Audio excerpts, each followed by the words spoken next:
how long of a lease should you sign? And do you always have to sign a 1-year lease? No. You can literally sign however long of a lease term you want. So act like right now this isn't COVID and the government's not like killing landlords. Because right now, if you're signing on new tenants, they should be month to month, and we'll leave that for another video. But why in regular times, right? I always try to sign a 1-year lease, but it all depends on what time of the year you're signing a lease, right? So let's say that for some weird reason I would have like a vacancy in November, December, whatever. I would be signing a 6 to 7 month lease to put me in the prime renting market, right?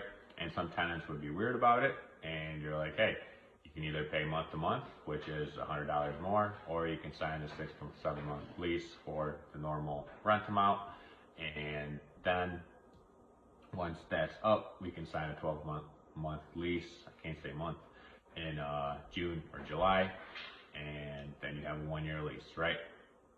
So why do you do that, right? So the whole point of doing it is you always want to be in the prime renting market.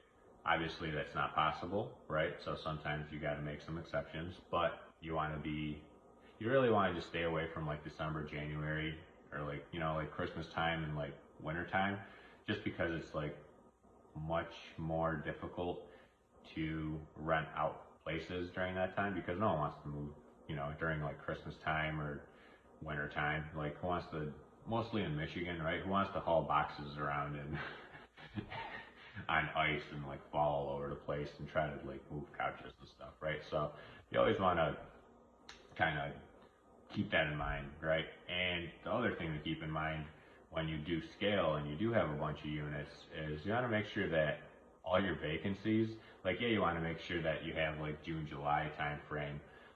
Let's just, for this example, you know, maybe August when your leases come up. But if you have like, I don't know, 100 properties and all those leases come up on that same month, right? It's just going to be awful trying to turn all those units.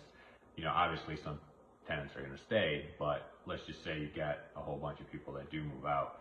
It's just going to not be a good look, right? It's just going to be too hectic, right? So you want to spread it out. So let's just say out of like your 100 units, maybe you got like a 10% thing, right? But if you have less units, not that big of a deal. But then again, you got to keep in mind your cash flow, right? So even if you do have not as many units, you still want to kind of spread them out, maybe like a month apart, just so that way you still have that consistent rent, depending on like what your vacancy is, right? If your vacancy is maybe like a month, then, you know, you might want to, you know, adjust accordingly. But you don't always have to do a 1-year lease. A lot of people try to do like 2-year leases or 3-year leases so they can get a discount. I never do that, because if the tenant is terrible,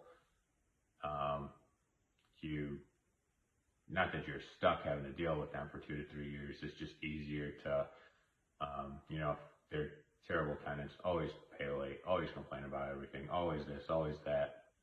It's much easier to rectify the problem, you know, after their 12-month lease is up than having to deal with it for 2 to 3 years. So always I sign a 1-year lease, unless it's a weird time frame. Then I do like a less month lease to get me out of that weird time frame, right? Even if like it's 1 month off, I'll sign an 11-month lease just because it puts me in like a better renting season, right? So keep that in mind, and I hope this video helps. And if you have any questions, let me know. Have a great day. And I'll probably make a video maybe on the COVID and why you should do month-to-month leases right now for the foreseeable future. So, hope you have a great day.